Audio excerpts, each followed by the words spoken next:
বলিও ননদি আর দুমুঠো চাল ফেলে দে হাড়িতে, ঠাকুর জামাই এলো বাড়িতে। ও ননদি ঠাকুর জামাই এলো বাড়িতে। নমস্কার বন্ধুরা, তোমরা সবাই কেমন আছো? আশা করছি তোমরা সবাই খুব ভালো আছো এবং সুস্থ আছো। তো চলো মম ডায়েরির আরও একটি ব্লগে তোমাদের সকলকে স্বাগত জানাই। আজ কিন্তু ব্লগটা নিয়ে এসেছি পুরোটাই জামাই ষষ্ঠী নিয়ে।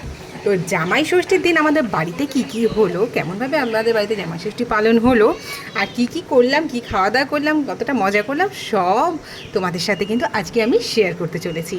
তো দেখো, সকাল সকাল ঘুম থেকে উঠে মানে রোজা তো আর ঘুম থেকে উঠে আমি যেখানে থাকি দেখতে পাই না এত সুন্দর সুন্দর গাছ। হ্যাঁ, দেখতে হলে বাইরে বেরোতে হয়। আর এখানে দেখো বাড়িতেই ঘরের দরজা খুলতেই একদম গাছ মা যত গাছ লাগানো আছে এগুলো সব জবা ফুল, নানান ধরনের ফুল, শুধু জবা ফুল কেন, নানান ধরনের ফুল আছে। কিছু কিছু ফুলের নাম জানি না, কিছু ফুলের নাম জানি। সব ফুলগুলো দেখে আমার একটু ভিডিও করার ইচ্ছে হলো, তাই মোবাইলটা নিয়ে বেরিয়ে গেলাম। পুরো উঠোনটা তো পুরো একদম কি বলবো শ্যাওলা ধরে গেছে, মানে এতটা না এত বৃষ্টি হচ্ছে যে মানে কি বলবো। ওখানে মানে তাও আমি ওভাবে বেরিয়েছি, রিস্ক নিয়ে যা হবে হবে, তো ছবি তুলতে হবে, ভিডিও করতে হবে। দেখো নানান ধরনের ফুল মানে লাগিয়েছে এখানে। কিছু আমার জামাইবাবুরও করা আছে, গাছ লাগানো আছে। তো যাই হোক, তাই তোমাদের সাথে একটু শেয়ার করে দিলাম। আমি কিন্তু আমার ব্লগের ফার্স্টের দিকের ব্লগগুলোতেও কিছু কিছু আছে, যখন আমি বাড়ি এসেছিলাম তখনও কিন্তু এই ব্লগ মানে এই ফুলের ভিডিওগুলোও কিন্তু করা আছে।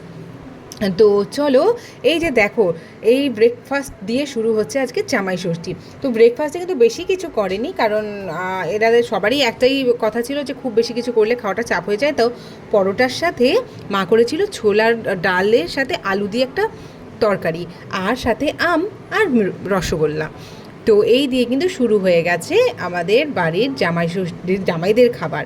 তো এক জামাই এখনও মিসিং, আসবে আসবে, আগে দু জামাই দিয়ে স্টার্ট হলো। তো এখানে দেখো আমার ছেলে ওর বাবার পাতে ভাগ বসিয়েছে। আমি বলেছি না তুমিই খাইয়ে দাও, নয়তো আজকে এত লোকজন দেখে খাওয়া দাওয়াই করবে না ঠিক করে। আর এদিকে মাসি কিন্তু ওই আটা মাখছিল, সেই তোমাদের বলেছি আমার ছেলে আটার পাগল আছে, ওই আটা দেখে ব্যাস এবার ছেলে চাই আটা, ও ঠিক গিয়ে বসে গেছে। ও বসে আছে যখন থেকে আটাটা মাখা শুরু করেছে, তখন থেকে যে কখন গিয়ে ও আটাটা মাখা হবে আর ও নেবে।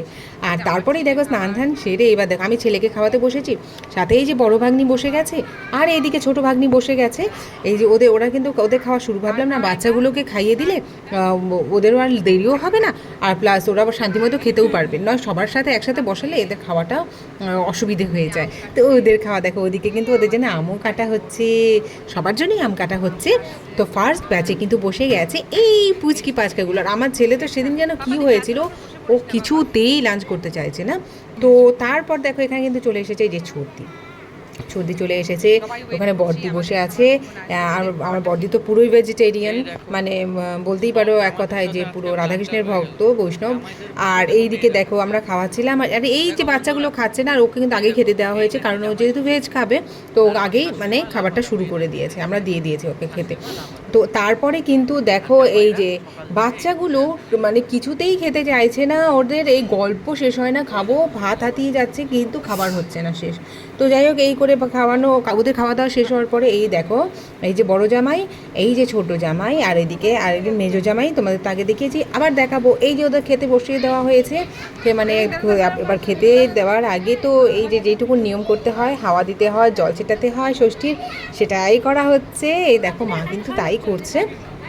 আর মা কিন্তু আজকে অনেক কিছু রান্না করেছে, অনেক কিছু, যা রান্না পুরোটাই মা নিজে হাতে করেছে। হ্যাঁ, মাসিকে ডাকা হয়েছিল একটু হেল্প করার জন্যে, কিন্তু বাকিটা কিন্তু পুরোটাই মা করেছে।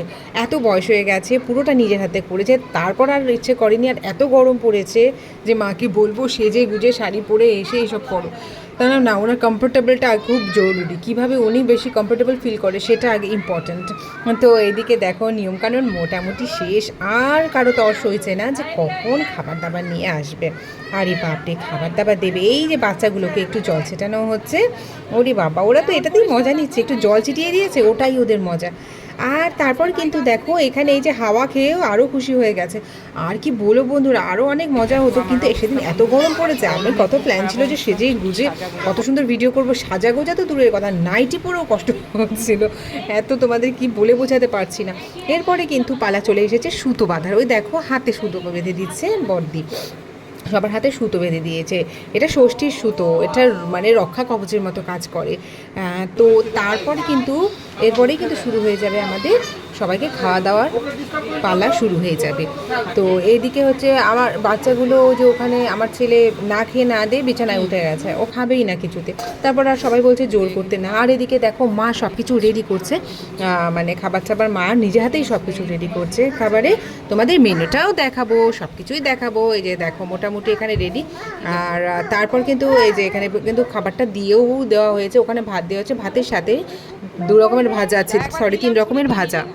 3 রকমের ভাজা বলতে ওখানে আছে পটল ভাজা, আর আর হচ্ছে তোমার কাঁকরোল ভাজা, আর আলুর চিপস, আর সাথে আছে মুগ ডাল, আর আর হচ্ছে পনির, পোস্ত দিয়ে পনির করেছে, পোস্ত কাজু দিয়ে একটা পনির করেছে গ্রেভি, আর স্যালাড আছে, আর আছে হচ্ছে সাথে ইলিশ মাছ ভাপা, আর চিকেন কষা, চাটনি, মিষ্টি, দই, এসব তো আছেই। তো এই তো আমাদের খাওয়া দাওয়া মোটামুটি হচ্ছে। আর এইদিকে দেখো এই বাচ্চাগুলোর উৎপাত, ওর এটা চাই, ওর সেটা চাই, ও যেটা নেবে ওটা আমায় দাও, সেটা আমায় দাও, মানে কিছু করতে পারছিলাম না। আর এত গরম, এত গরম, এত গরম, মানে তোমাদের বলে বোঝাতে পারবো না। বৃষ্টি দেখে সকাল সকাল আমি ভাবলাম যে না বেশ ভালোই হলো, রাতে যখন বৃষ্টি হয়েছে দিনটাও বেশ সুন্দর কাটবে, কিন্তু একেবারেই তা হয়নি। প্রচণ্ড গরম, প্রচণ্ড গরম। এই দুপুরবেলায় তো অসহ্য গরম, 2টো ফ্যান লাগানো হয়েছে। তারপরে গিয়ে একটু স্বস্তি, কিন্তু তবুও পুরোটা স্বস্তি পাইনি আমরা। ওই কষ্টের মধ্যেই আর কি ওদের খাওয়াতে হচ্ছে, কী করবো। আর সবারই কষ্ট হচ্ছে, কিছু করার নেই। তো আর ষষ্ঠীটা যতবারই আসে না এতটা গরম থাকে, বাবা কী বলবো, মানে কষ্টেরই বিষয়। আর এই দেখো খেতে বসেছি যখন আমরা, তখন একটু ছোট্ট ভিডিও করে তোমাদের সাথে শেয়ার করে দিলাম যে হ্যাঁ আমরাও খাচ্ছি। ওদের যখন খাবার প্রায় প্রায় শেষের দিকে আমরা এবার আমাদের শুরু করতে হবে। আর এদিকে দেখো বাকি ওরা কিন্তু পালাচ্ছে, ওই যে আমার বড় ভাগ্নিকে নিয়ে ওরা চলে যাচ্ছে, কারণ বড় ভাগ্নির নেক্সট দিনেই এক্সাম। তো সে ওদের তো যেতেই হবে, আটকানো ঠিক না। তো এবার দেখো আমরা সন্ধ্যাবেলা একটু বেরিয়েছি টুকটাক শপিং করার জন্য, এই যে বাচ্চা পুন্ডুগুলোর জন্য একটু টুকটাক কেনাকাটা করতে হবে। তো তেমন কিছু না। তো এই দেখো অনেক দিন বাদে আমাদের সেই আলিপুরদুয়ারের রাস্তা। তো এই তো আমরা যাচ্ছি টোটোতে, ছেলেকে রেখে এসেছি, ছেলেকে ওর দিদিভাই আছে ওখানে, ওর দিদুন আছে, ওদের কাছে রেখে এসেছি ছেলেকে, তাই ছেলের আর কোনো ঝামেলা নেই। তো আমরা দুজনে একটু রিল্যাক্সে বেরিয়েছি।